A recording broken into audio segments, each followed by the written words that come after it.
The wind howled across the barren Montana plains as Jake Martinez stared at the ramshackle cabin he'd just bought for 5 crumpled dollar bills. The previous owner had practically thrown the keys at him, desperate to get rid of what locals called cursed land. Jake should have listened to the warnings, but 30 years of running from his past had taught him that sometimes the cheapest refuge was worth the risk. The moment he pushed open the creaking door, his blood turned to ice. There, in the center of the one-room cabin, stood a magnificent black Mustang, wild eyes blazing, muscles trembling with barely contained power. But this wasn't just any horse. Burned into its flank was a brand Jake recognized from his nightmares, the mark of the Valdez cartel, the same criminals who'd murdered his family and forced him to abandon his real name 20 years ago.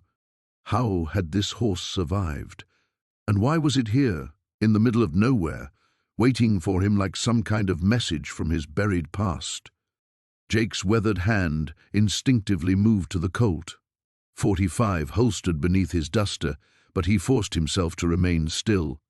The Mustang's nostrils flared, steam rising from its breath in the frigid air. Its hooves had worn grooves in the wooden floor, evidence of weeks, maybe months of captivity in this makeshift prison. "Easy there, boy," Jake whispered, his voice barely audible above the wind, rattling the cabin's loose boards. The horse's ears twitched at the sound, but those coal-black eyes never left his face. There was intelligence there, and something else. Recognition? Jake's mind raced back to the summer of 2003, when he was still Jacob Mendoza, a young ranch hand working his family's spread outside Laredo. The Valdez family had been expanding their operations, using legitimate cattle ranches as fronts for smuggling routes. His father, Miguel Mendoza, had refused their offers to buy the land. 2 weeks later, the barn was in flames and his parents lay dead in the dirt. But the horses, God, he remembered the horses. Valdez had brought in a string of wild Mustangs, magnificent creatures captured from the mountains and branded with that distinctive mark, a serpent coiled around a crescent moon. They'd used them as pack animals, claiming their sure-footedness made them perfect for navigating the treacherous border crossings. This stallion could be one of them. The markings were identical, down to the slight curve in the moon's lower tip, but that was impossible. Those horses would be dead by now, or scattered to the winds when the FBI finally brought down the cartel network 3 years after his family's murder. Jake took a cautious step forward, and the Mustang's head shot up, ears pinned back. A low rumble emanated from its chest, not quite a whinny, more like a warning. The cabin was too small for both of them, barely 12 feet square with a stone fireplace taking up most of the back wall. Someone had removed the furniture except for an overturned wooden chair and scattered hay that looked weeks old. The seller's eagerness to unload this place suddenly made more sense. Old Pete Garrison had been sweating bullets when he'd handed over the deed, muttering about strange noises and vehicles that came and went in the dead of night. Jake had assumed it was just another drunk trying to pawn off a worthless piece of property to buy his next bottle. Now he realized Pete had been terrified. The Mustang shifted its weight, favoring its left rear leg. Jake noticed a nasty gash along its shoulder, partially healed but still weeping. Fresh rope burns encircled its neck like angry red welts. Someone had brought this animal here against its will and left it to die. But who? And why leave it here, in a cabin that Jake would randomly purchase 2 decades after fleeing the very people who owned it? Unless it wasn't random at all. Jake's blood chilled as footsteps crunched in the snow outside. Heavy boots, moving with purpose. The Mustang's head swung toward the door, ears pricked forward, body coiled like a loaded spring. "I know you're in there, Jacob." The voice carried a faint accent Jake hadn't heard in 20 years, but would recognize anywhere. Carlos Valdez, the nephew who'd taken over operations after his uncle's arrest. "Did you enjoy our little surprise?" Jake drew his weapon in one fluid motion, using the Mustang's bulk as partial cover. Through the grimy window, he counted at least 3 silhouettes positioned around the cabin. They'd been watching, waiting for him to arrive. The horse seemed to sense the danger. It pressed against Jake's shoulder, warm breath against his ear. In that moment of contact, Jake felt something he hadn't experienced since losing his family, the presence of an ally. "Come out slow and maybe we'll make it quick," Carlos called. "You've caused us enough trouble, hermano. Time to finish what we started." Jake checked his ammunition and glanced at the Mustang. Whatever game they were playing, he was tired of running. "Wrong answer, Carlos," he called back. "Let's finish it." The Mustang's eyes tracked Jake's every movement as he approached the makeshift stall. Sweat darkened the animal's coat despite the cool morning air, and foam flecked its muzzle where it had been fighting the crude rope halter. Someone had fashioned a barrier from old fence posts and barbed wire, creating a prison barely large enough for the horse to turn around.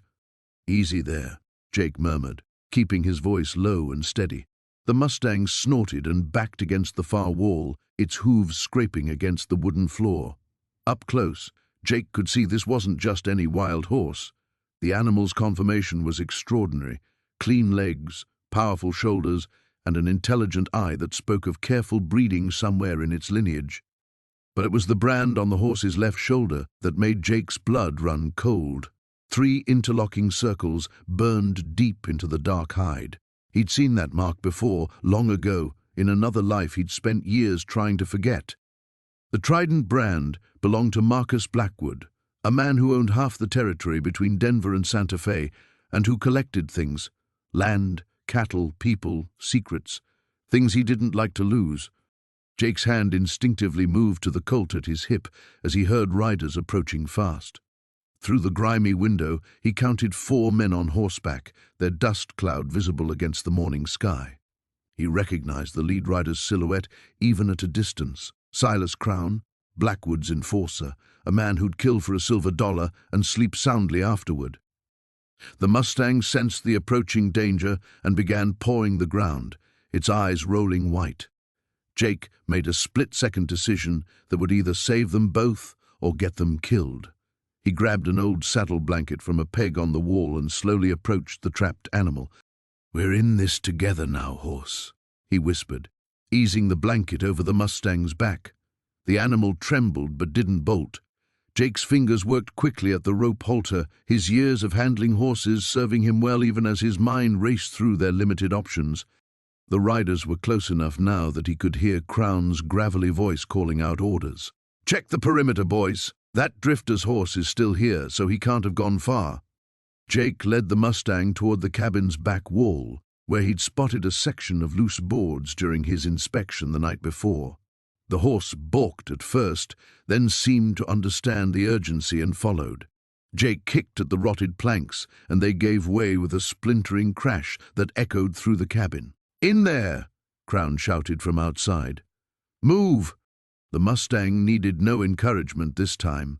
It squeezed through the opening Jake had created and disappeared into the scrub brush behind the cabin. Jake grabbed his saddlebags and rifle, then followed, the sound of splintering wood from the front door telling him Crown's men had reached the cabin. He found the Mustang 20 yards into the undergrowth, standing perfectly still as if waiting for him. The animal's intelligence continued to astound him. Most wild horses would have bolted at the first opportunity, but this one seemed to understand they were allies against a common threat. Jake whistled low, a signal he'd taught his own horse years ago. To his surprise, the Mustang responded immediately, moving deeper into the brush with barely a sound. Behind them, he could hear Crown cursing as his men searched the empty cabin. They picked their way through the scrub oak and rabbit brush, heading toward a rocky outcrop Jake had noticed the previous evening. The Mustang moved with surprising stealth for such a large animal, its hooves finding quiet purchase on the stone and packed earth. From their hiding place behind the rocks, Jake watched Crown emerge from the cabin, his weathered face twisted with frustration. The enforcer was older now, his black hair shot through with gray, but he still wore the same long coat and carried the matched pair of ivory-handled Colts that had made him infamous across 3 territories. "Tear this place apart," Crown ordered his men.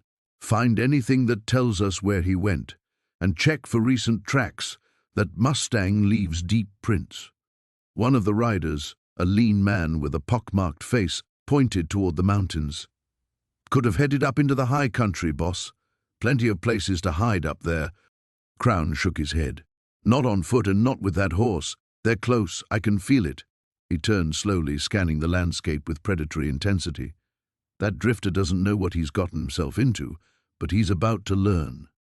Jake felt a chill that had nothing to do with the morning air. Whatever this horse represented to Marcus Blackwood, it was worth sending his most dangerous man to retrieve it. And now Jake was caught in the middle of something that reached back into a past he'd been running from for 15 years. The Mustang pressed closer to him, as if sensing his thoughts. Together, they watched and waited as their enemies planned their next move. The Mustang's eyes tracked Jake's every movement as he set the water bucket just inside the doorframe. Steam rose from the liquid in the cool morning air, and the horse's nostrils flared at the scent. Jake had been careful to position himself between the animal and the door, but something told him this stallion wasn't looking to bolt. Not yet, anyway. "Easy there, partner," Jake murmured, his voice barely above a whisper. "Just trying to help." The horse snorted and pawed the ground, sending up small clouds of dust. Its coat gleamed like polished obsidian in the filtered sunlight streaming through the broken roof, every muscle coiled and ready.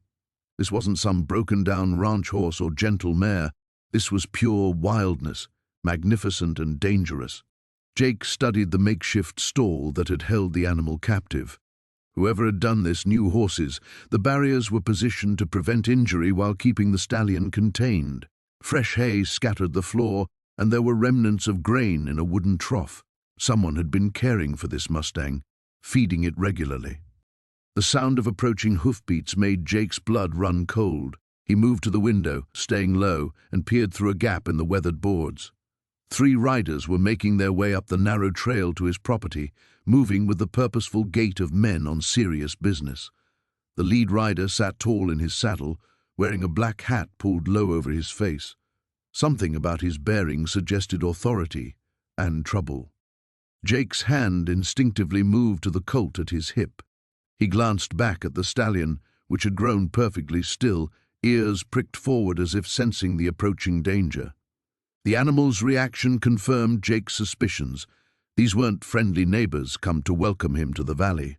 "Well, horse," Jake whispered, "looks like we're about to have company."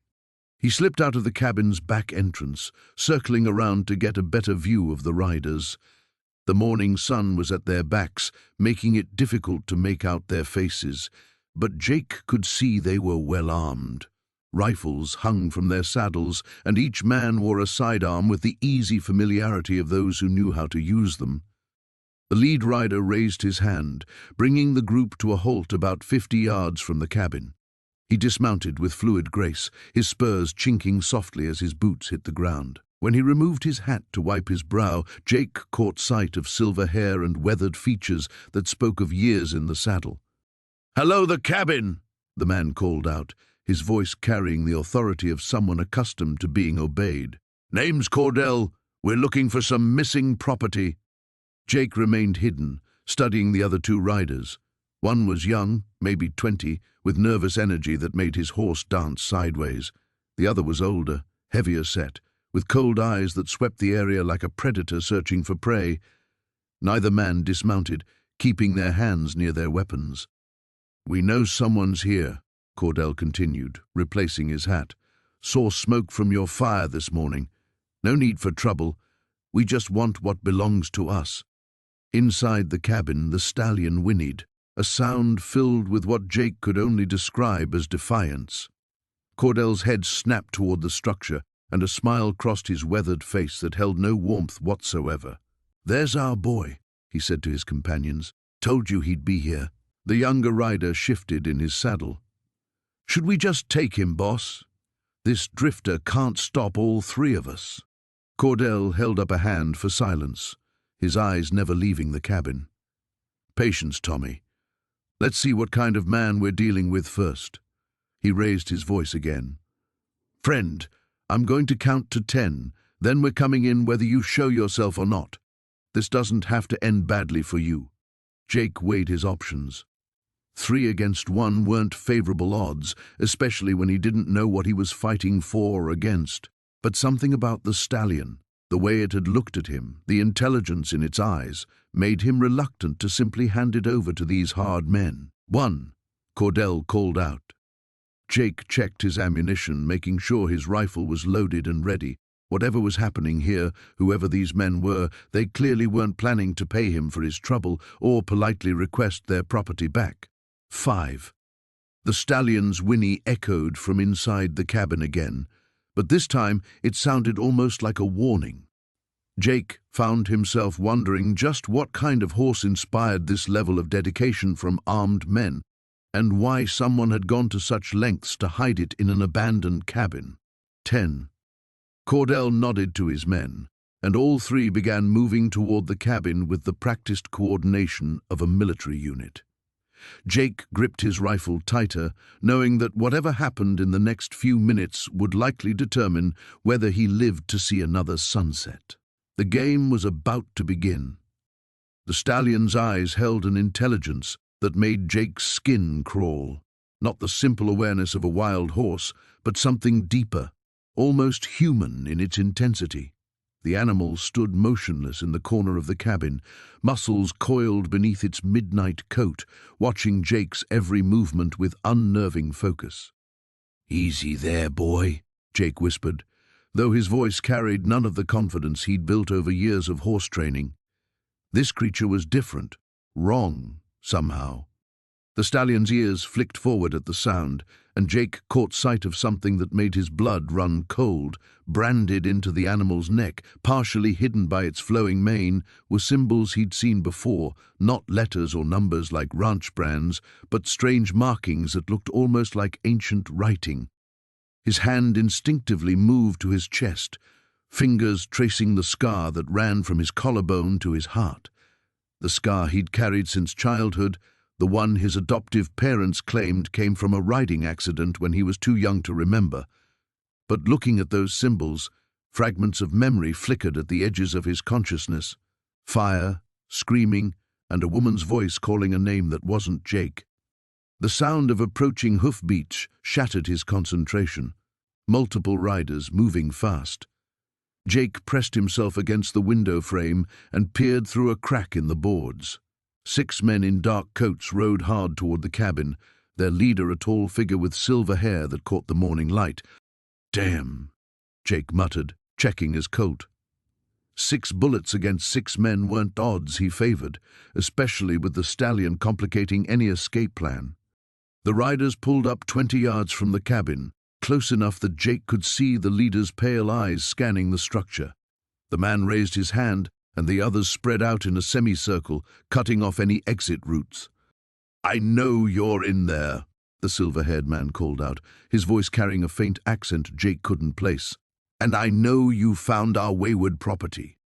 Jake remained silent, thumb resting on his gun's hammer. Behind him, the stallion snorted softly, as if it too understood the danger. "Perhaps you don't understand the situation," the man continued. "That animal belongs to my employer. It was stolen from us, and we've spent considerable time and resources tracking it down. Return it now, and you can walk away with your life and a fair payment for your trouble." "Mighty generous offer," Jake called back, "but I bought this cabin fair and square. Everything in it comes with the deed." A cold laugh echoed across the clearing. "Ah, you must be the fool who bought old Henderson's place. I'm afraid the previous owner didn't have the right to sell what wasn't his to begin with." Jake's mind raced. Henderson had seemed desperate to sell, practically throwing the deed at him for the handful of coins Jake had offered. Now he wondered what the old man had really been running from. "That horse has been wild for months," Jake shouted. "Looks like your employer lost his claim when he couldn't keep track of his property." "Wild?" The man's voice held genuine amusement. "My dear fellow, that creature has never been wild. It's been conditioned for a very specific purpose, one you couldn't possibly understand." The stallion moved then, stepping closer to Jake with silent hooves. Up close, he could see more details that troubled him. The animal's coat was too perfect, too uniformly black, as if it had been dyed. And those eyes, they seemed to shift color in the changing light, from brown to gold to something approaching red. "I'm growing impatient," the leader announced. "Bring the horse out, or we'll come in and take it. I'd prefer not to damage the animal in the process, but my orders are quite clear about recovering it at any cost." Jake's fingers tightened on his gun grip. Through the window, he watched one of the riders dismount and begin approaching the cabin door, rifle in hand. The others remained mounted, but had their weapons ready. The stallion pressed its muzzle against Jake's shoulder, and he felt an electric jolt run through his body.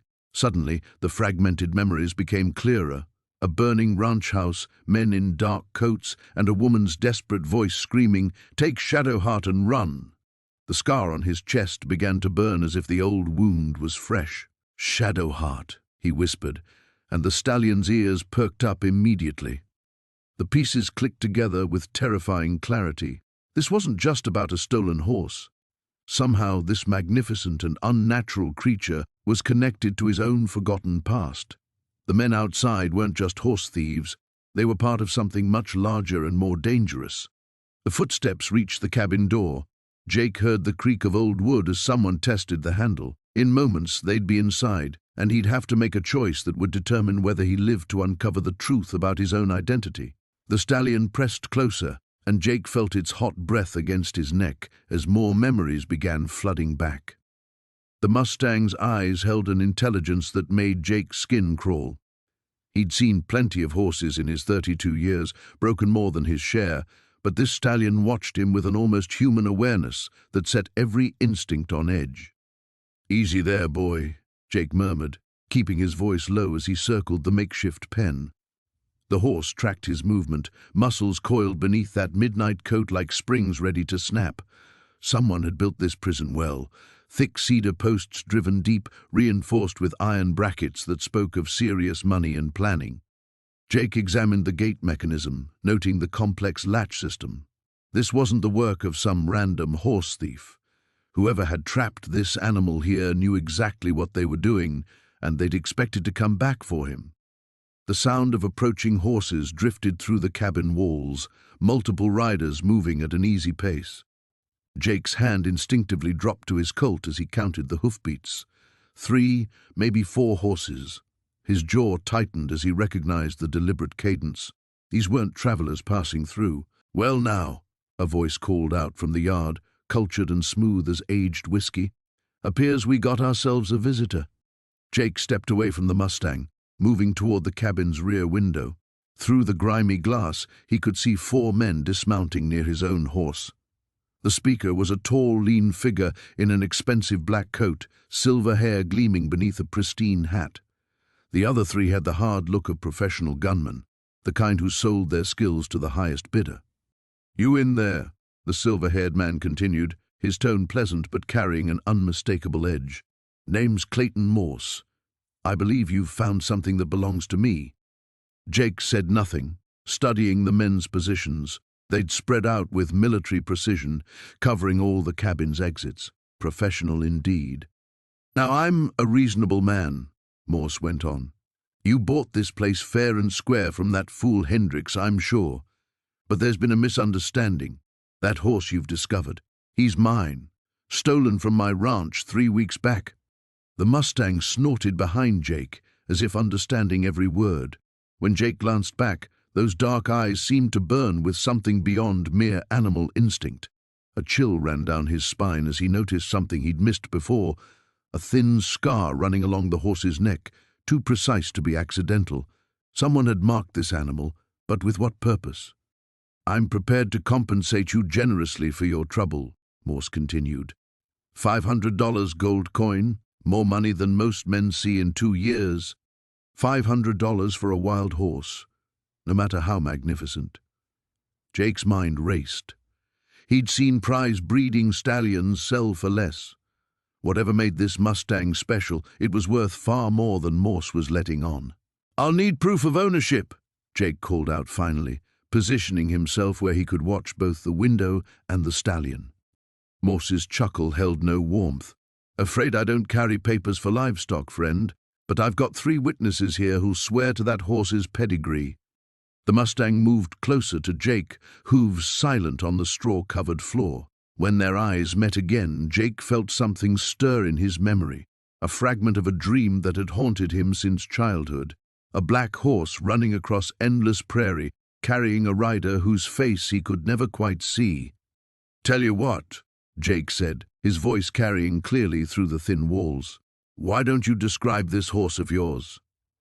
Just so I know we're talking about the same animal." Silence stretched for long moments. When Morse spoke again, the pleasant facade had cracked slightly. Black stallion, about 16 hands, white star on his forehead. Jake looked at the Mustang, noting the complete absence of any white markings. Either Morse was lying, or he was talking about a different horse entirely. The stallion seemed to sense Jake's scrutiny, tossing his magnificent head as if in approval. "Funny thing," Jake called out. "Horse I'm looking at doesn't have any white on him at all." The silence that followed felt heavy as thunderclouds. Jake heard the soft creak of leather as the men shifted position, the subtle sounds of weapons being readied. "Perhaps you're not looking close enough," Morse said finally, his voice stripped of all pretense. "Why don't you step outside? Bring the horse with you. We'll sort this out proper." Jake's hand tightened on his gun grip. Whatever game Morse was playing, it was about to turn deadly. The Mustang pressed closer, warm breath tickling Jake's ear as the great head lowered beside his shoulder. For one impossible moment, Jake could swear he heard something like a whisper in the horse's breathing. A single word that made his blood turn to ice. "Brother." The morning sun cast long shadows across the valley as Jake led Thunder down a game trail he'd discovered winding through the foothills. The stallion moved with fluid grace beside him, no longer requiring the makeshift halter. 3 days of careful work had built a foundation of trust between them, though Jake sensed the horse was still holding back something deeper. They'd been living off jerky and hardtack, and Jake's supplies were running dangerously low. More concerning was the growing certainty that whoever had trapped Thunder would return. The crude snare in the cabin suggested desperation rather than skill, but desperate men were often the most dangerous. The trail opened onto a small meadow dotted with wildflowers.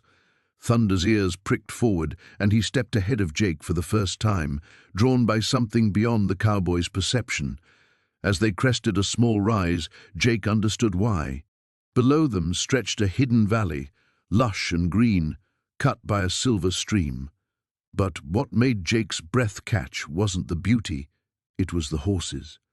At least 30 Mustangs grazed peacefully in the natural amphitheater, their coats gleaming in the morning light. Thunder whinnied, a sound Jake had never heard him make. It wasn't the harsh call of a stallion asserting dominance, but something softer, almost mournful. The herd lifted their heads as one, and Jake noticed something that made his skin crawl. Every single horse bore the same distinctive markings as Thunder, the same silver-flecked coat, the same intelligent dark eyes, the same powerful build. They weren't just Mustangs, they were Thunder's family. "Well, I'll be damned," Jake whispered. As they descended into the valley, the horses didn't flee. Instead, they approached cautiously, led by an older mare with scars across her flanks. She touched noses with Thunder in a greeting that spoke of deep bonds, and Jake realized this wasn't a chance encounter. Thunder had been leading him here all along. Jake settled on a fallen log beside the stream, watching the reunion unfold. Thunder moved among the herd with obvious joy, but Jake noticed the animals were skittish, constantly scanning the valley's rim. Something had them spooked, and badly. The answer came with the distant crack of a rifle. The horses scattered instantly, but not in random panic. They moved with practiced precision, flowing toward the valley's narrow exit like water finding its course.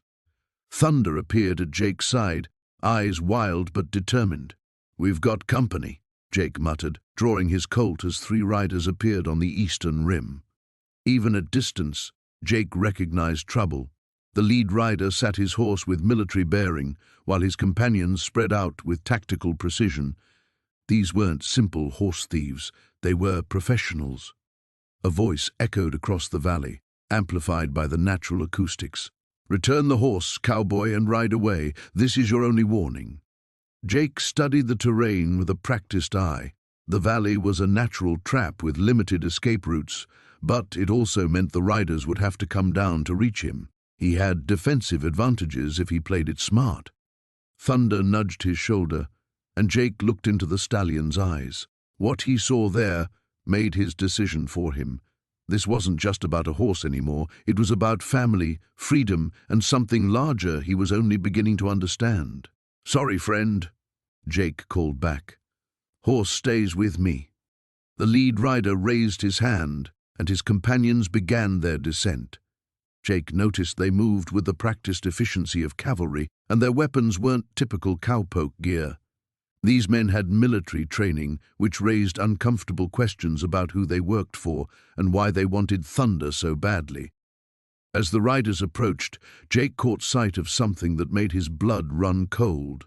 The lead man wore a pendant around his neck, a silver medallion that matched the mark on Thunder's shoulder exactly. Jake's hand instinctively went to his own neck, where he'd worn a similar piece since childhood, the only link to parents he'd never known. "Jake Morrison," the lead rider called as he drew closer. "Didn't expect to find you here."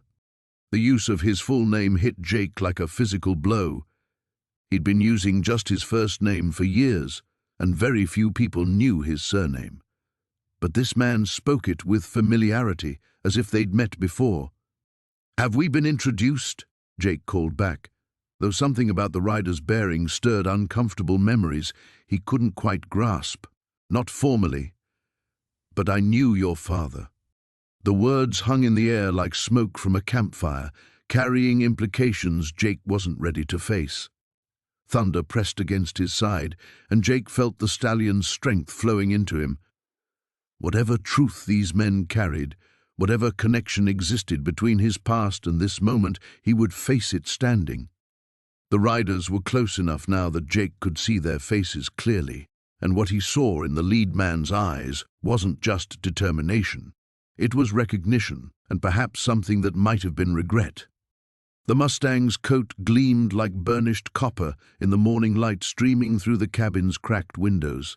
Jake had spent the better part of an hour just watching the magnificent animal move about the confined space, noting how it favored its left rear hoof and the way its ears swiveled at every sound from outside.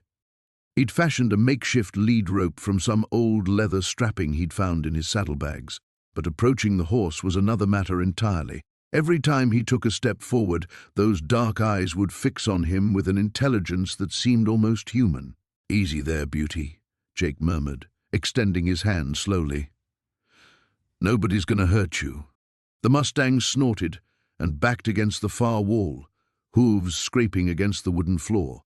Deep grooves scarred the planks where the animal had paced endlessly, and Jake wondered how long it had been trapped in this place.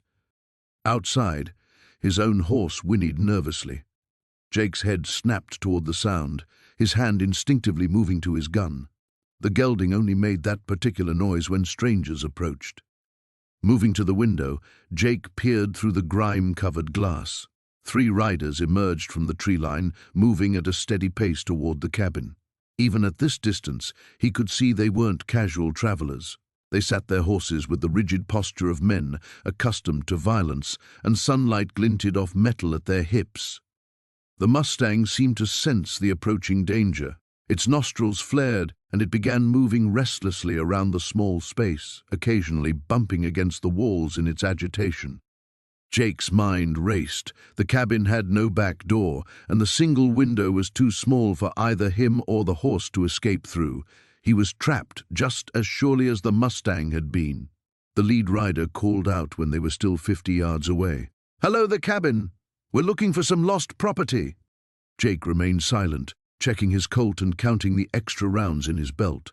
6 in the cylinder, 12 more on his hip. Against 3 men, it would have to be enough. "We know you're in there, friend," the voice continued, closer now.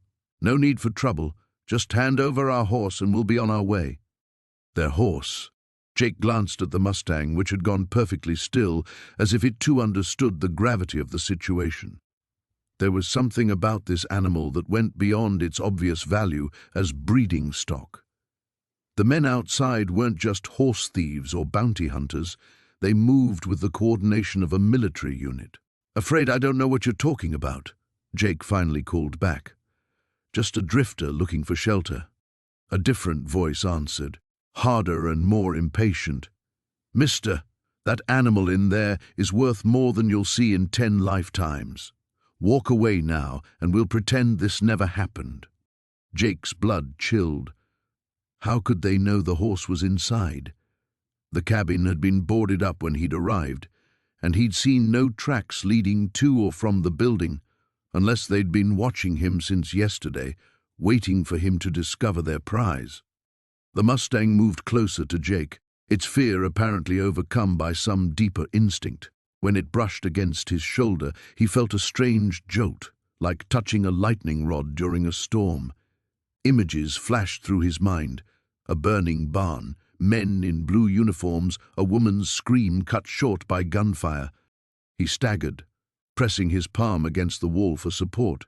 The visions felt like memories, but they weren't his. At least, he didn't think they were. "Time's up, friend." The first bullet splintered the doorframe inches from Jake's head. He dropped low, pulling the Mustang down with him as more shots peppered the cabin's front wall. The horse didn't fight him, seeming to understand they were partners now in this deadly game.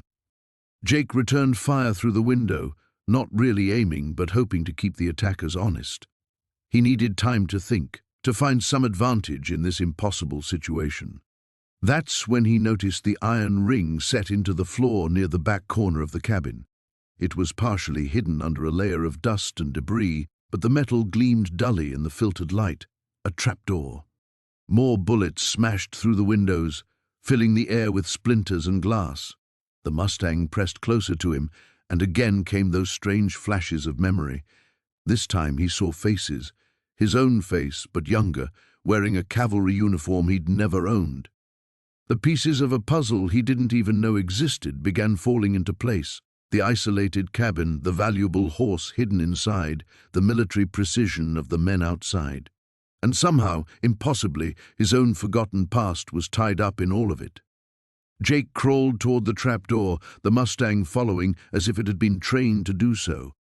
Whatever lay beneath the cabin, it had to be better than certain death above it. The iron ring was cold under his fingers as he pulled. The morning sun cast long shadows across the valley as Jake saddled up the Mustang, still marveling at how the magnificent animal had accepted his touch so readily. 3 days had passed since discovering the horse in the cabin, and each day brought new revelations about the creature's intelligence and training. This wasn't some wild bronco. Every movement spoke of careful breeding and expert handling. Jake had spent the previous evening studying the strange brand on the horse's flank by lamplight. The intertwined symbols meant nothing to him, but something about their design nagged at his memory, like a half-remembered song. He'd sketched them roughly on a scrap of paper, planning to show them around town when he next rode into Millfield. That opportunity came sooner than expected. As he crested the ridge overlooking his property, Jake spotted a dust cloud approaching from the east. 2 riders, moving fast and purposeful.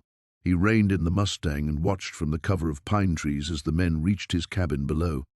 Even from this distance, Jake could see they weren't casual visitors. They dismounted with military precision, one staying with the horses while the other circled the cabin. The searcher moved methodically, examining the ground around the structure before disappearing inside. Minutes later, he emerged and called to his partner, gesturing toward the broken door. Jake's jaw tightened. These had to be the men Samuel Briggs had warned him about. The Mustang shifted restlessly beneath him, as if sensing danger. Jake stroked the animal's neck, noting how the horse's ears had flattened back, eyes fixed on the strangers below. The men mounted up and began following tracks leading away from the cabin. Tracks Jake and the Mustang had left during their morning rides. Jake wheeled his mount around and headed deeper into the forest, keeping to rocky ground where possible to minimize their trail. Whatever these men wanted, he wasn't ready for a confrontation. Not yet. He guided the Mustang through a maze of granite outcroppings and dense undergrowth, using skills learned during years of avoiding trouble across 3 territories. The horse moved like smoke through the obstacles, never missing a step, never making unnecessary noise. It was almost supernatural how the animal seemed to anticipate every direction change. After an hour of careful movement, Jake found a sheltered hollow where he could observe the valley below. The two riders had split up, one following the false trail he'd laid toward the creek, the other heading toward town. Jake pulled out his field glasses and studied the remaining pursuer. The man was lean and sharp-featured, dressed in dark clothes that had seen hard use, a professional by the look of him. He rode a good horse and carried himself like someone accustomed to violence. When he turned in the saddle to scan the hillsides, Jake caught a glimpse of a star-shaped scar along his left jaw. Recognition hit Jake like a physical blow. He'd seen that scar before, years ago, in a place he'd tried hard to forget. The man was Marcus Cole, a gun-for-hire who'd worked for the Territorial Authority during the border troubles. Jake had been barely 18 then, riding with a different name and a different life. Cole had been questioning civilians about missing army supplies, and Jake's older brother Thomas had been one of those questioned. Thomas had never come home from that questioning. Jake's hands trembled slightly as he lowered the field glasses. If Cole was here, looking for this horse, then whatever Jake had stumbled into was bigger than a simple theft.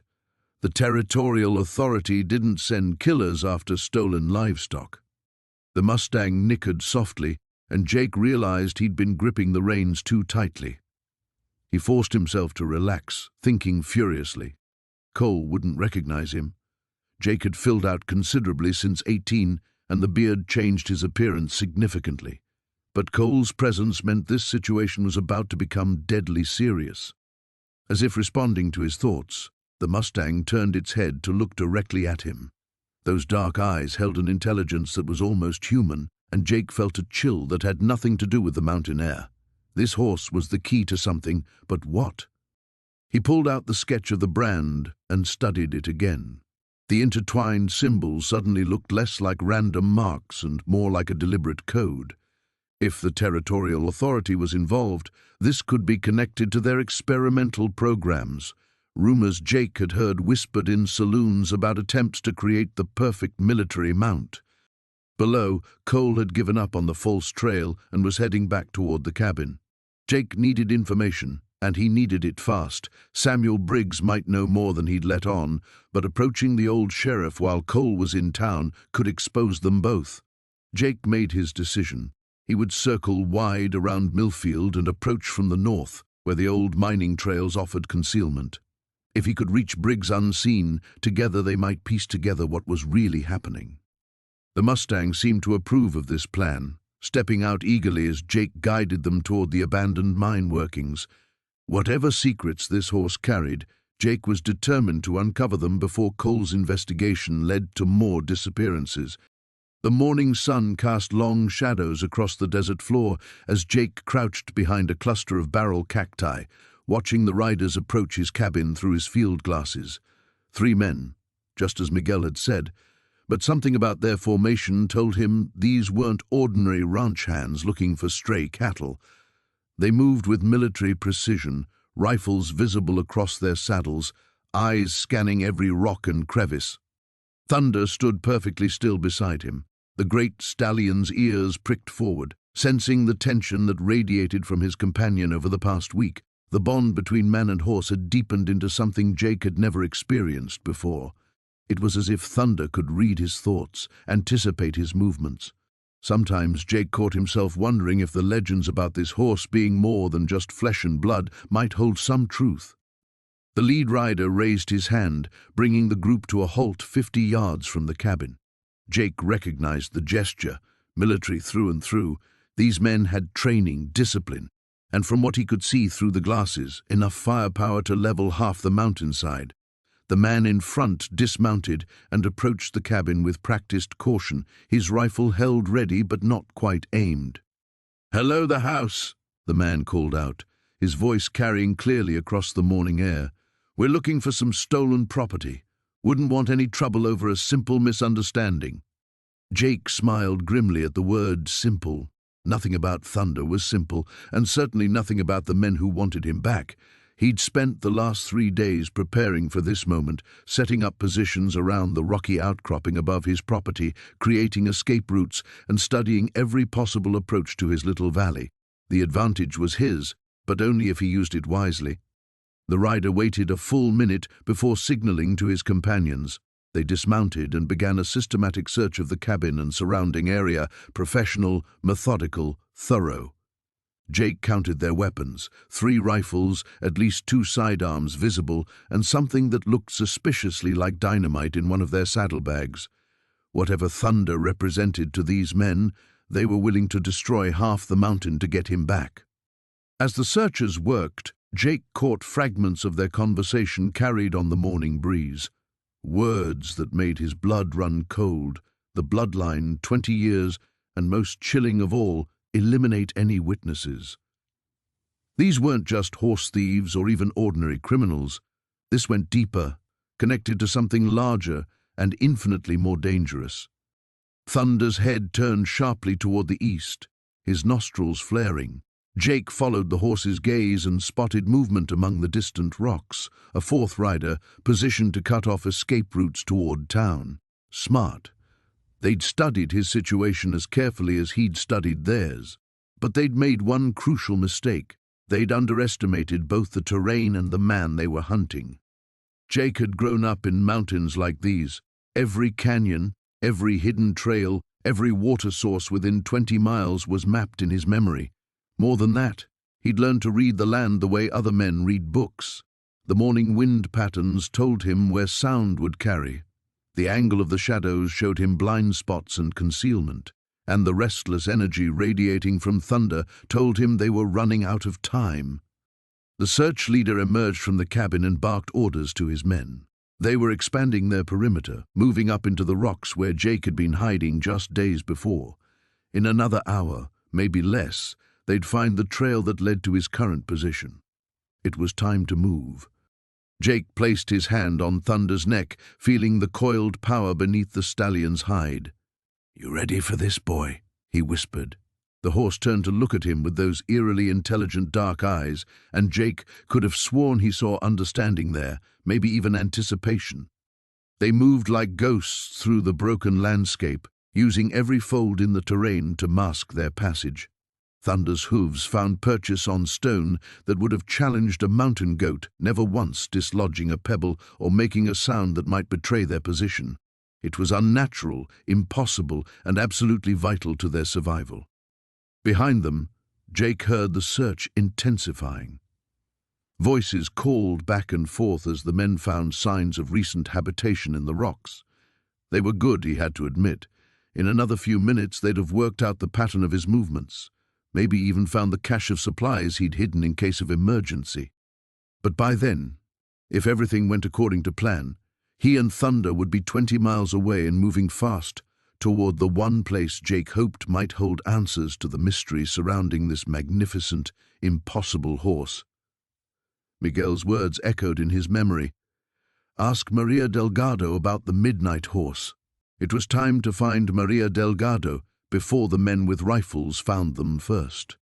The gunfire had stopped, but the silence felt more dangerous than the bullets.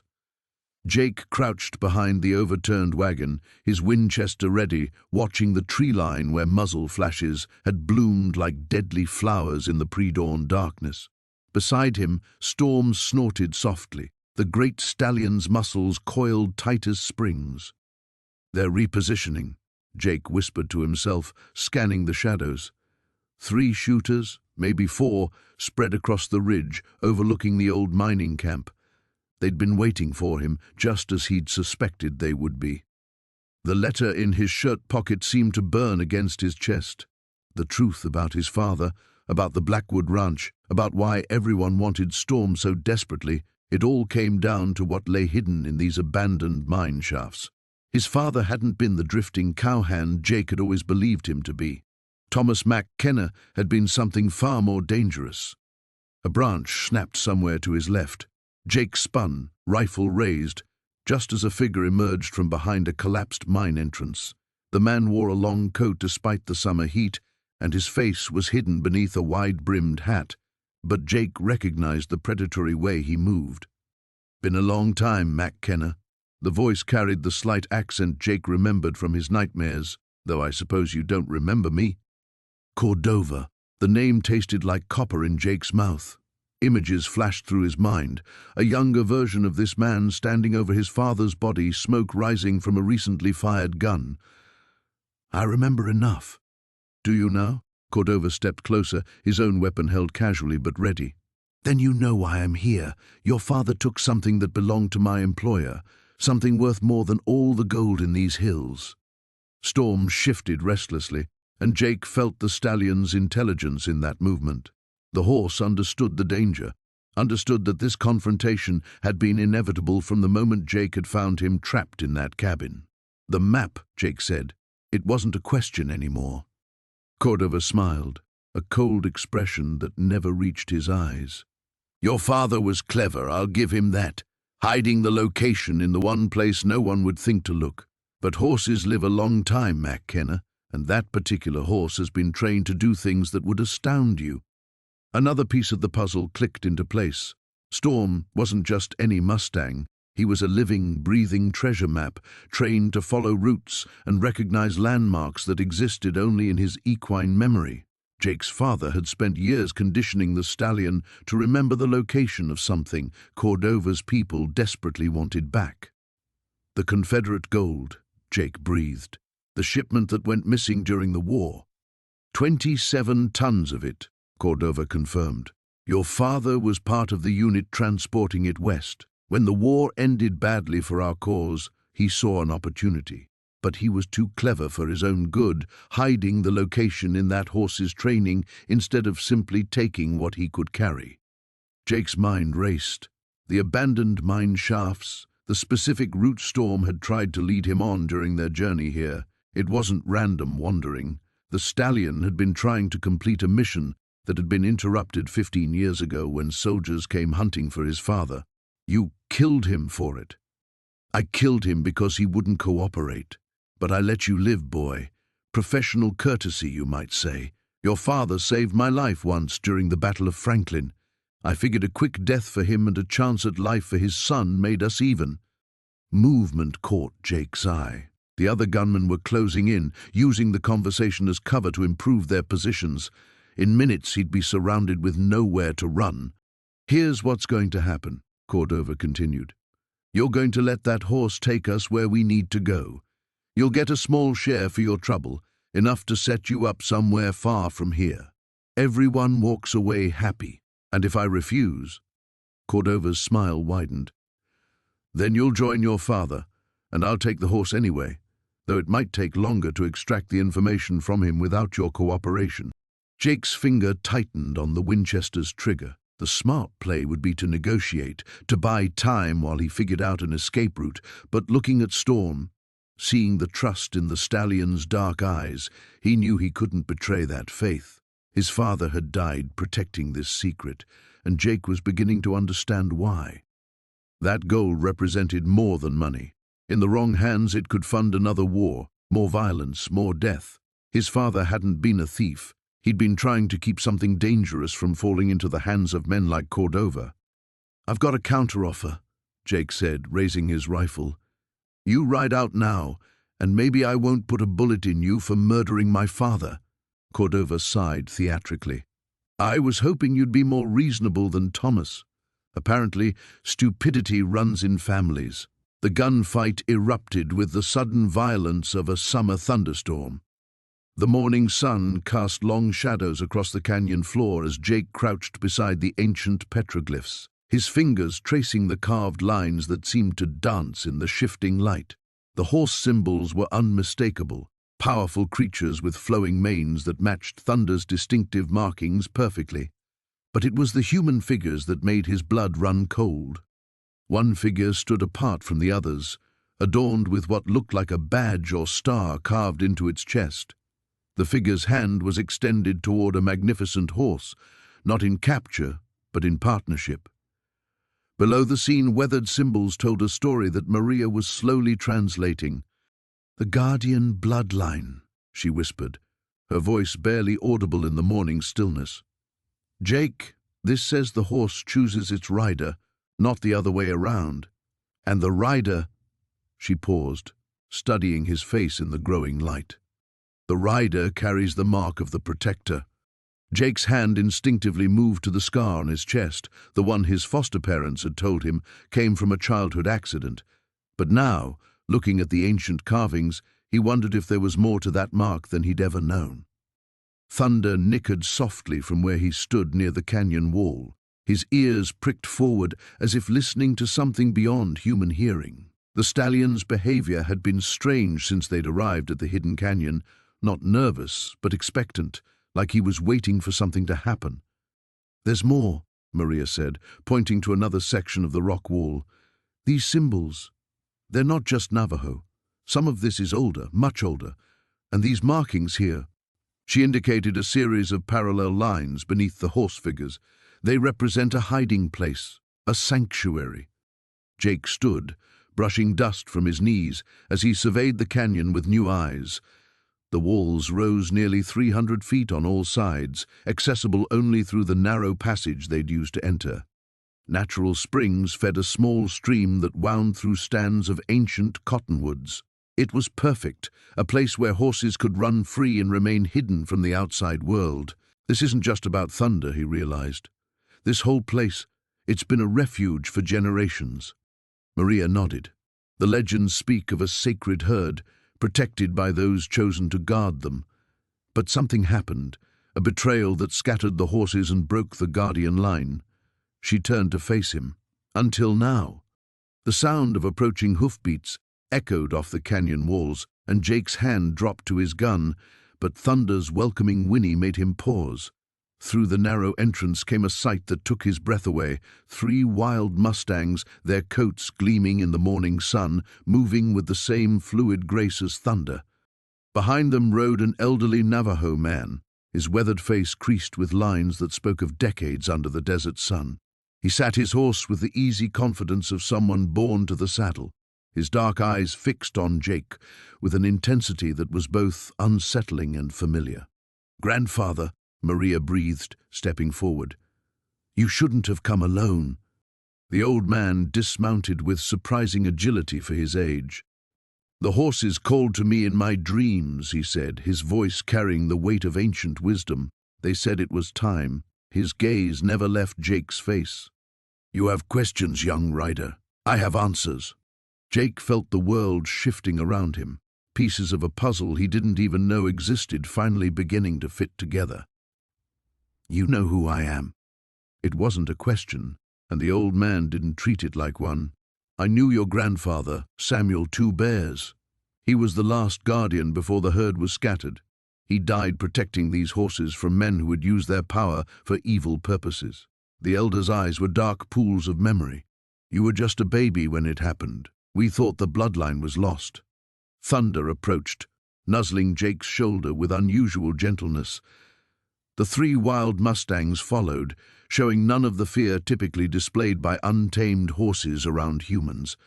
They moved around Jake like he was family, their trust absolute and inexplicable. "The mark you bear," the old man continued, "it wasn't from an accident. It's the sign of the guardian, passed down through blood and spirit. The horses recognize it, even if you don't understand it yet." Jake's mind reeled with implications. His entire life, his sense of being rootless and alone, suddenly took on new meaning. "Colton, he knows about this, about what I am." "Marcus Colton's family has hunted the guardian line for 3 generations, Maria's grandfather said grimly. "They believe controlling the horses will give them power over the land itself. He's been searching for this place his whole life." The canyon fell silent, except for the gentle sound of water flowing over stone. Jake looked around at the ancient sanctuary, at the horses who had somehow found their way home, at the people who were helping him understand a legacy he'd never known he carried. "Then he can't find it," Jake said finally, his voice carrying new resolve. "Whatever it takes, this place stays hidden." The old man smiled, and for the first time in days, Jake felt like he was exactly where he belonged. The morning sun cast long shadows across the canyon floor as Jake crouched behind a cluster of red rocks, watching Thornton's men prepare their camp. 20 riders, maybe more, spread out in a loose circle around the narrow passage that led deeper into the maze of stone corridors. They'd found his trail, just as he'd expected they would. Midnight stood motionless beside him, the stallion's dark coat blending seamlessly with the shadows. The horse had grown increasingly restless since yesterday, ears constantly swiveling, nostrils flaring at scents Jake couldn't detect. Whatever connection existed between the Mustang and this place ran deeper than Jake had first understood. "Easy, boy," he whispered, placing a calming hand on the horse's neck. "I know you want to run, but we need to be smart about this." Through his father's field glasses, Jake studied Thornton's position. The man sat astride a pale horse at the center of his formation, his silver hair gleaming beneath a black hat. Even at this distance, Jake could see the cruel set of his shoulders, the predatory stillness that marked him as a killer. This was the man who'd murdered his father, who'd stolen 20 years of his life, who'd built an empire on blood and lies. A movement caught his eye. 3 riders were breaking away from the main group, heading toward a side canyon that would put them above his current position. Thornton wasn't just waiting, he was hunting. Jake backed deeper into the shadows, leading Midnight through a narrow passage between 2 towering stone walls. The canyon system was a labyrinth, carved by centuries of wind and water into a maze that could hide an army.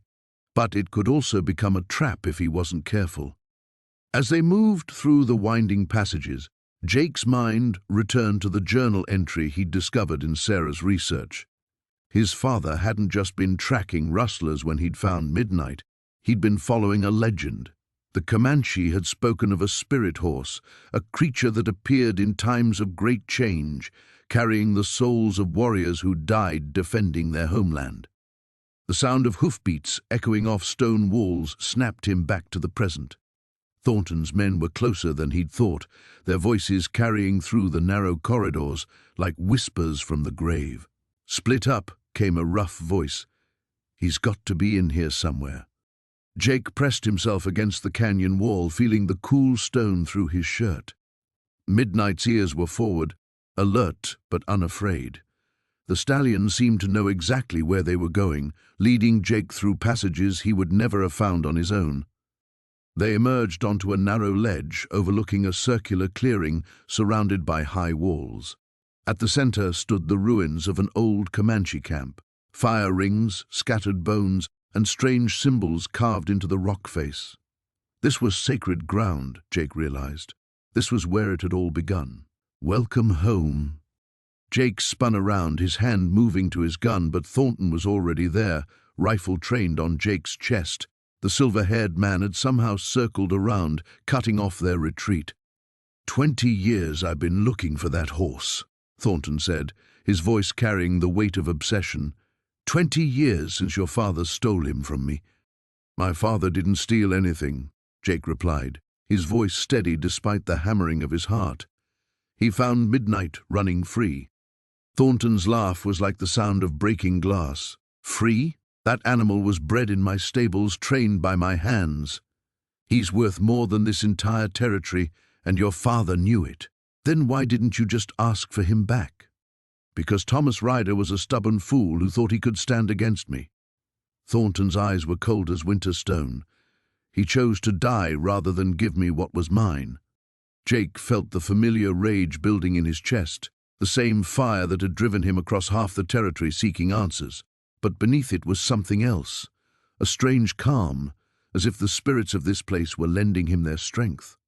"Midnight was never yours," Jake said, understanding flooding through him like dawn breaking over the mountains. "He belonged to the Comanche. You stole him from them, just like you stole everything else." Thornton's finger tightened on the trigger. "Enough talk. Call the horse over, or I'll put you down where you stand." But Midnight was already moving, stepping protectively in front of Jake, his magnificent head held high.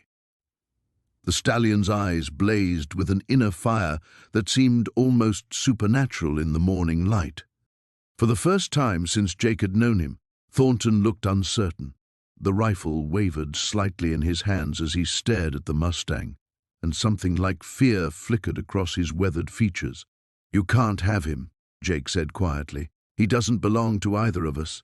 He never did." The sound of approaching riders echoed from the canyon walls, but Jake no longer cared about escape. This was where it would end, one way or another. The thundering hoofbeats echoed off the canyon walls as Jake pressed Spirit harder than he ever had before. Behind them, Caldwell's men were closing the gap, their rifles glinting in the harsh morning sun. The Mustang's breath came in sharp puffs, white clouds dissipating quickly in the dry air. "Come on, boy," Jake whispered, leaning low over Spirit's neck, "just a little further." The narrow trail ahead twisted between towering red rocks, offering glimpses of salvation if they could reach the hidden valley his father had written about in the journal. According to the faded pages, there was a place where the Comanche had once made their final stand, a natural fortress that even the cavalry couldn't breach. A rifle shot cracked behind them, the bullet sparking off granite inches from Spirit's flank. The horse didn't flinch, his stride never faltering as they rounded a sharp bend. Jake could hear Caldwell shouting orders to his men, the sound growing more distant but still dangerously close. The journal had mentioned landmarks, a split boulder shaped like an eagle's beak, a waterfall that fell from nowhere into a crystal pool. Jake's eyes swept the landscape desperately as Spirit carried him deeper into the maze of stone. There, the split boulder, exactly as his father had described it 30 years ago. They veered left, following a barely visible game trail that climbed steeply between two cliff faces. Spirit's muscles bunched and released with each powerful stride, his hooves finding purchase on loose shale that would have sent another horse tumbling to the rocks below. This was why the Comanche had chosen him, Jake realized. This was why Caldwell would kill for him. Spirit wasn't just fast, he was supernatural in his ability to navigate impossible terrain. The sound of pursuit grew fainter as they climbed, but Jake knew Caldwell wouldn't give up easily. The man had spent decades hunting this horse, had killed Jake's father for the secret of his location. He wouldn't stop until he had what he came for, or until one of them was dead. At the top of the rise, Jake pulled Spirit to a halt and turned in the saddle. Far below, he could see riders spreading out across the canyon floor, searching for their trail. Caldwell sat his black stallion in the center, his pale hat unmistakable even at this distance. The man raised something to his eyes, field glasses, and Jake quickly urged Spirit over the ridge and out of sight. On the other side lay a hidden valley that took Jake's breath away. Emerald grass stretched between ancient cottonwoods, and a stream wound lazily through the center, fed by the waterfall his father had written about. But it wasn't empty. As Spirit picked his way down the gentle slope, Jake saw them, dozens of wild horses grazing peacefully in the afternoon light. They looked up as Spirit approached, their ears pricked forward with interest rather than alarm. A magnificent bay mare stepped forward, nickering softly. Spirit answered, and suddenly Jake understood. This wasn't just any hidden valley, this was home. "Your family," he whispered, watching as the herd slowly surrounded them. There were horses of every color, paints and roans, chestnuts and grays, but all bore the same proud bearing, the same intelligent eyes that marked them as descendants of the sacred herd. An old stallion approached, his muzzle gray with age, but his step still sure. Spirit lowered his head in what looked like a gesture of respect, and the old horse breathed softly against his neck. Jake felt tears sting his eyes as he realized what he was witnessing. Spirit was being welcomed home after decades of captivity, but the reunion was cut short by the distant sound of hoofbeats echoing off the valley walls. Caldwell had found them.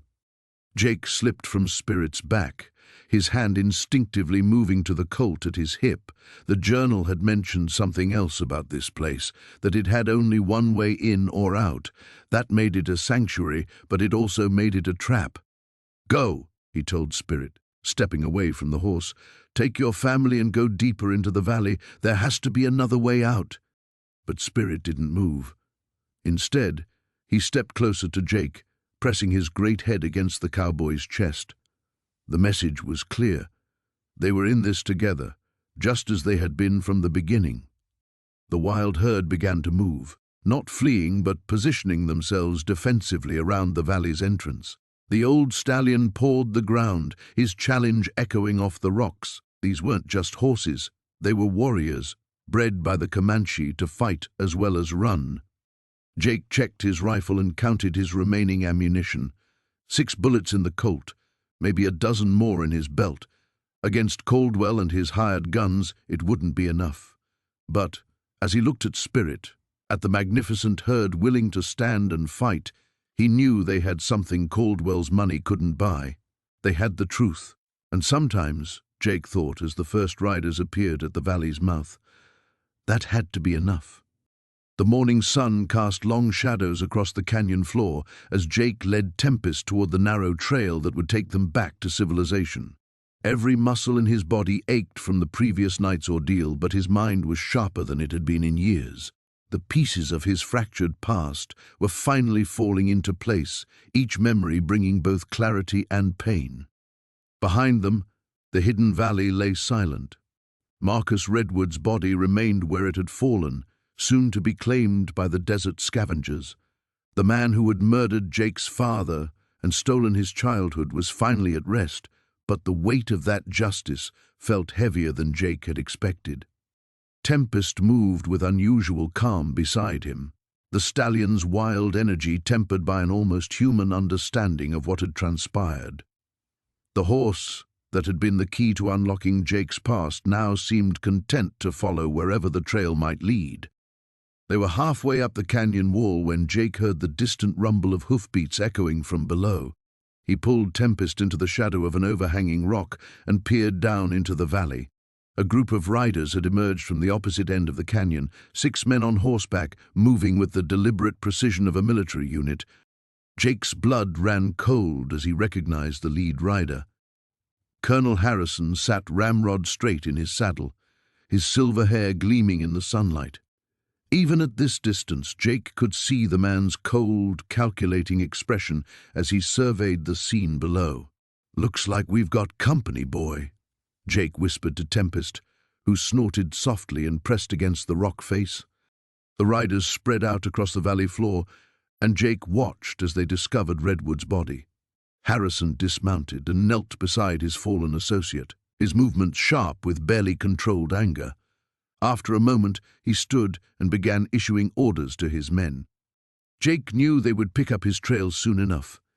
The soft earth of the valley floor would hold hoofprints clearly, and Harrison had brought men who knew how to track. There would be no hiding their path up the canyon wall. Moving as quickly and quietly as possible, Jake led Tempest higher up the trail. The going was treacherous, loose rocks and narrow ledges that dropped away into empty air, but the stallion followed without hesitation, his sure feet finding purchase where a lesser horse would have balked. They reached the rim just as shouts echoed from below. Harrison's men had found the trail.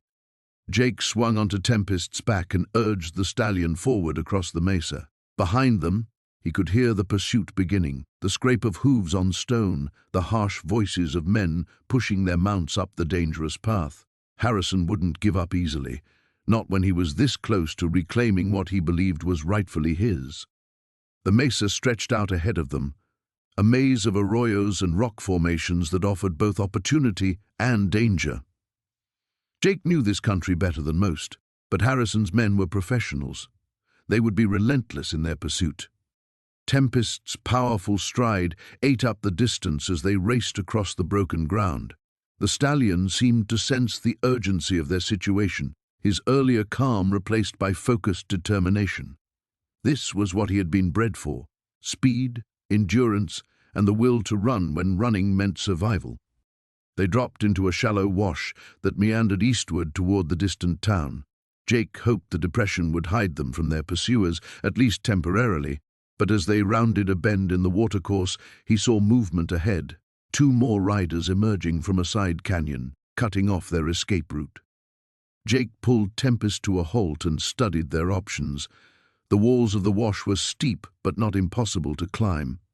Behind them, he could hear Harrison's main force getting closer. To the north lay open ground that would expose them completely. To the south, a series of red rock pinnacles offered potential cover, but no clear path through. "What do you think, boy?" he asked Tempest quietly. Feel like showing these gentlemen what a real horse can do."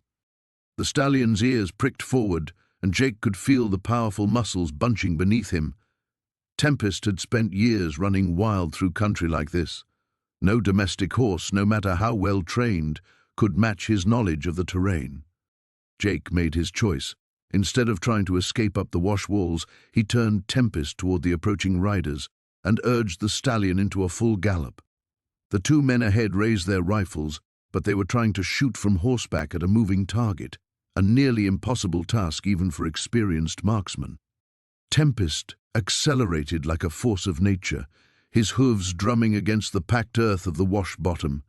The gap between them and their enemies closed rapidly, and Jake could see the uncertainty in the riders' faces as they realized what was happening. At the last second, Jake guided Tempest up the steep bank of the wash and past the startled pursuers, leaving them struggling to control their spooked mounts. The dawn light filtered through the canyon walls as Jake tightened his grip on the reins. Thunder's muscles coiled beneath him like a loaded spring. Behind them, the sound of pursuing horses echoed off the red rock faces, growing closer with each passing moment. Rebecca rode beside him on her bay mare, her face grim with determination. "There," she pointed toward a narrow gap between two towering stone pillars. "Devil's Needle Pass. If we can make it through, we might lose them in the maze on the other side."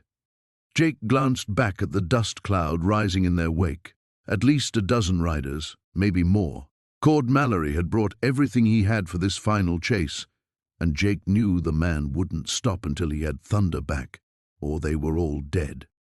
Thunder seemed to sense the urgency, his supernatural speed carrying them across the desert floor like a ghost wind. The stallion's coat gleamed like molten silver in the morning sun, and Jake felt that familiar electric connection coursing between them. Whatever dark magic had created this magnificent creature, it had also forged an unbreakable bond between horse and rider. They reached the pass, just as the first rifle shots cracked behind them. Bullets sparked off the canyon walls, sending chips of stone cascading down around them. Jake leaned low over Thunder's neck, feeling the stallion's rhythm as they navigated the treacherous path through the needle-sharp rocks. "Jake!" Rebecca's voice was strained. "My horse can't keep up much longer." He looked over at her bay mare, saw the foam flecking its muzzle and the labored breathing. They needed to find a place to make a stand, somewhere they could use the terrain to their advantage. Thunder could outrun any normal horse, but Rebecca's mount was reaching its limits. The pass opened into a circular canyon, surrounded by sheer walls that rose hundreds of feet into the sky. At the far end, Jake spotted what looked like the mouth of a cave, partially hidden behind a tumble of boulders. It wasn't ideal, but it would have to do. "This way," he called, guiding Thunder toward the cave entrance. They dismounted quickly, leading their horses behind the boulder screen just as Mallory's men poured into the canyon. Jake peered through a gap in the rocks, counting the riders. 15 men, all armed and spreading out to surround their position. Mallory himself sat his black stallion in the center of the group, his scarred face twisted with rage and something else, desperation. "Tanner!" Mallory's voice boomed across the canyon. "You got nowhere to run now, boy. Send out that horse and the woman, and maybe I'll let you live." Jake checked his Colt, knowing he had maybe 6 shots before he'd need to reload. Rebecca crouched beside him, her own pistol ready. Not nearly enough firepower to take on 15 men in an open fight. "What's he really after?" Rebecca whispered. "This goes beyond just wanting a valuable horse." Jake studied Thunder, who stood alert but calm behind them. The stallion's dark eyes seemed almost human in their intelligence, and Jake remembered the strange visions he'd experienced while riding, flashes of another time, another life, memories that couldn't possibly be his own. "I think Thunder's more than just a horse," Jake said slowly. "There's something about him, something that connects to my past. Mallory knows what it is, and he's willing to kill for it." A new voice cut across the canyon, deep and commanding. "Stand down, Mallory!" Jake peered around the boulder and saw a line of riders emerging from another passage. U.S. Marshals, their badges glinting in the sunlight. Leading them was a tall man with steel-grey hair and weathered features that looked familiar. "Marshal Boyd," Mallory snarled. "This is a private matter. That horse was stolen from me." "Horse theft's a federal crime," Boyd replied, his hand resting on his gun. "And we've been tracking you across 3 territories, Cord. Time to answer for what you did in Silver Creek." Jake's breath caught.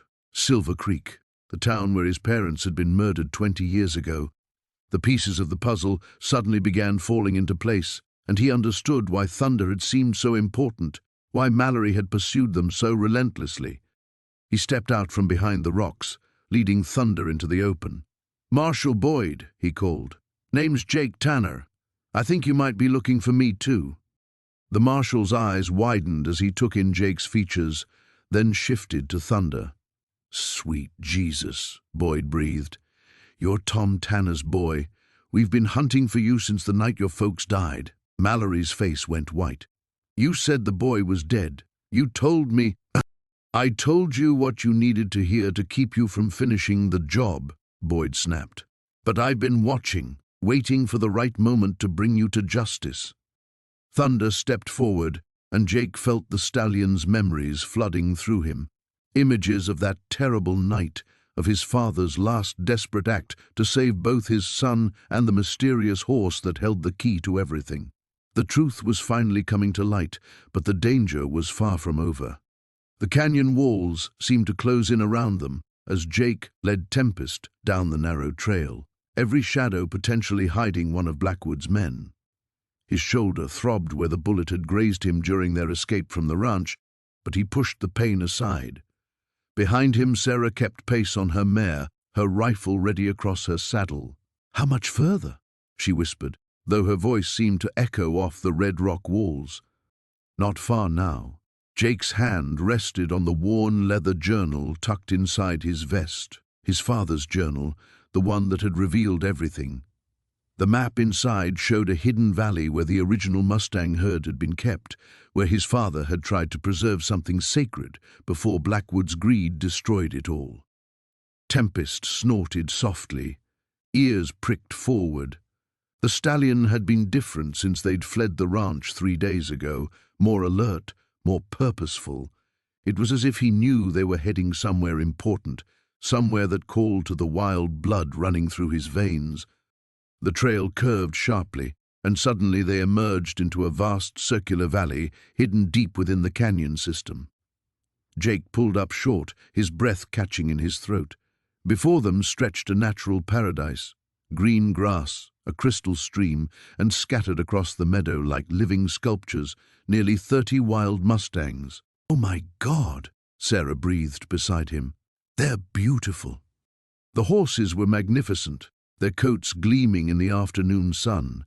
Bays and chestnuts, pintos and greys, but Jake's eyes were drawn to the small group near the stream, 3 horses that looked exactly like Tempest, the same midnight black coat, the same proud bearing, the same intelligent eyes that seemed to hold ancient secrets. Tempest whinnied, a sound Jake had never heard him make before. It was answered immediately by the black horses, and one, a mare, lifted her head and began moving toward them. "His family," Jake whispered, understanding flooding through him. Blackwood didn't get them all. They dismounted and walked forward slowly. The mare approached Tempest with obvious recognition, touching noses with him in greeting. The reunion was gentle but profound, and Jake felt his throat tighten as he watched. "Jake," Sarah said urgently, pointing toward the far end of the valley. "Look." A weathered cabin sat nestled against the canyon wall, partially hidden by cottonwoods. Smoke rose from its chimney, and on the porch sat an elderly Indian man, watching them with keen eyes. They approached cautiously, leading their horses. The man was ancient, his face a roadmap of deep lines, but his gaze was sharp and knowing.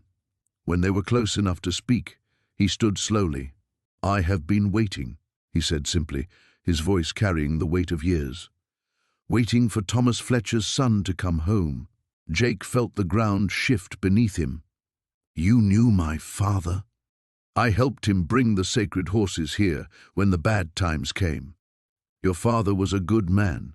He understood what these horses mean. The old man's eyes moved to Tempest. And you have brought the last of the bloodline back where he belongs. Sacred horses? Sarah asked. The Lakota believe certain horses carry the spirits of the wind, the old man explained. These black ones, they are special. Your father knew this. That is why Blackwood wanted them destroyed, because something sacred cannot be owned. Jake pulled out the journal, showing the old man the pages covered with his father's handwriting. I found this. It tells about the night Blackwood came, about how my father died trying to protect the horses. And now, the son of the White Wolf comes to finish what his father started. The old man nodded toward the valley.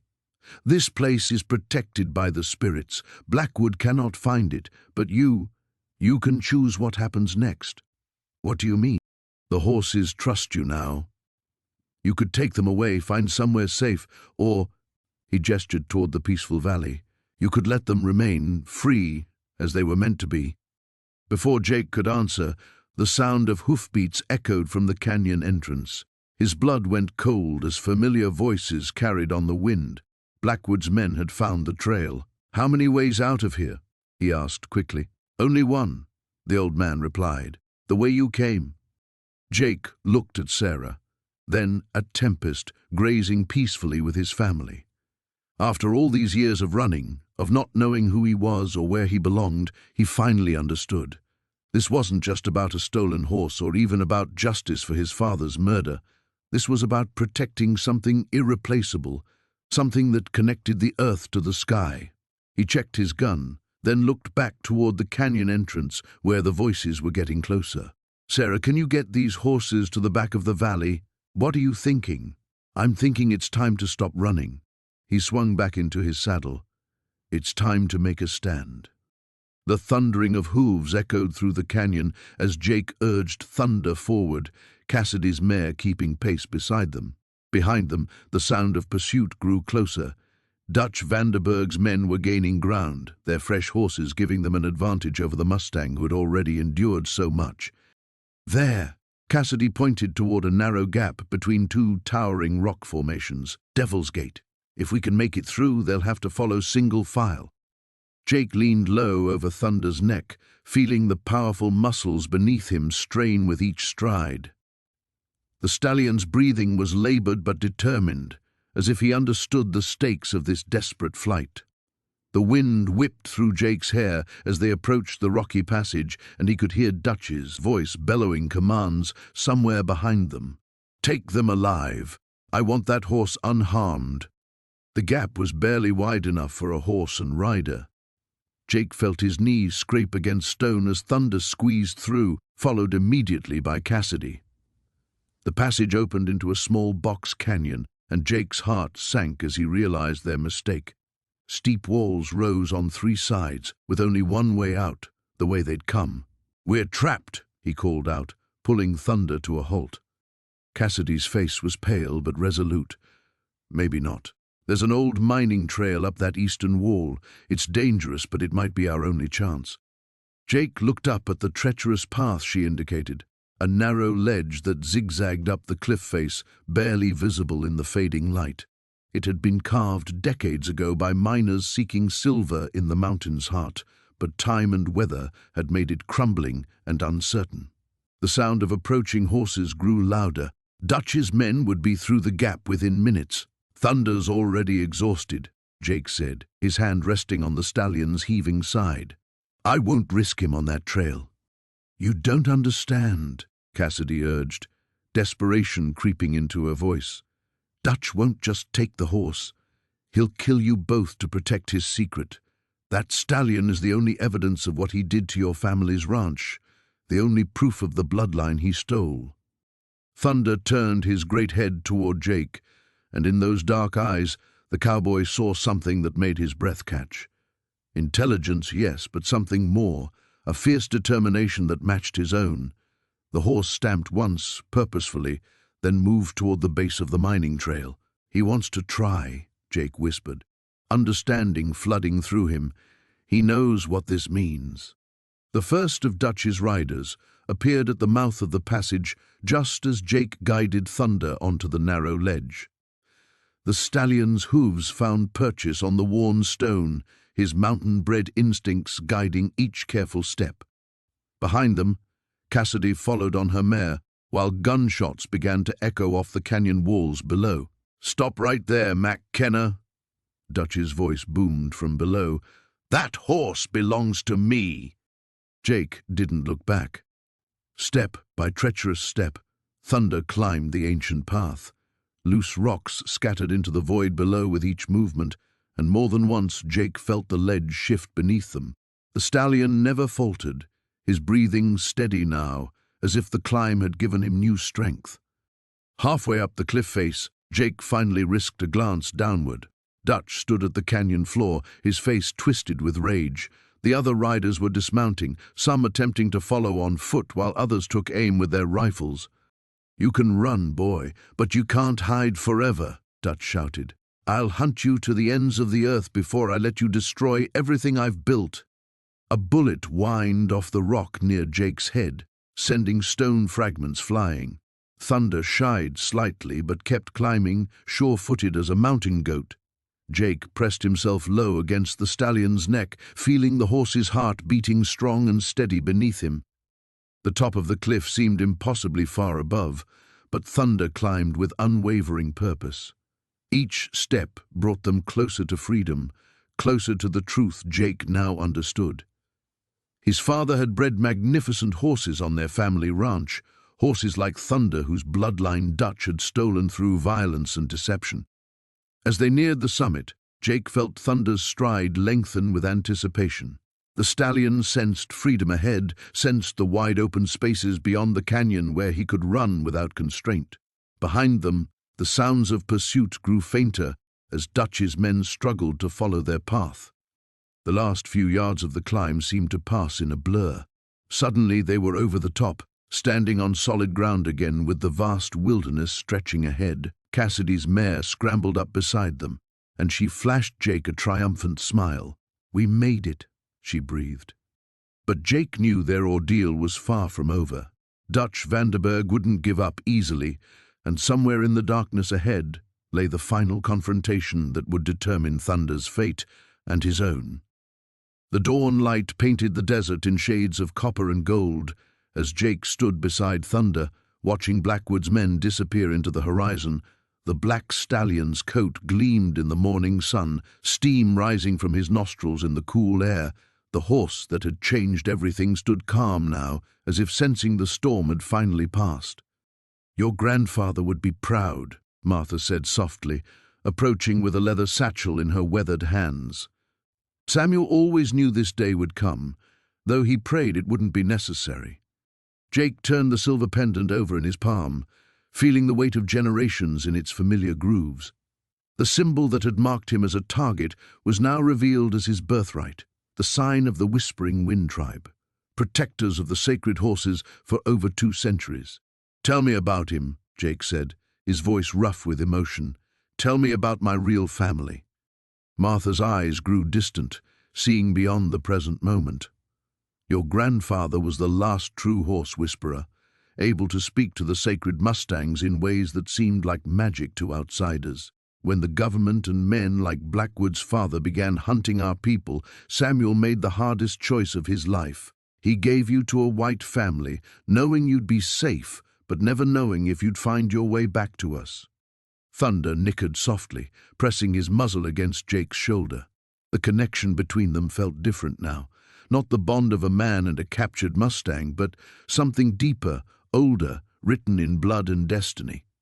"The horses chose him, and now they've chosen you," Martha continued. "Thunder isn't just any Mustang. He's the last of the original bloodline, the one Samuel saved when the soldiers came 20 years ago. He's been waiting for you, Jake.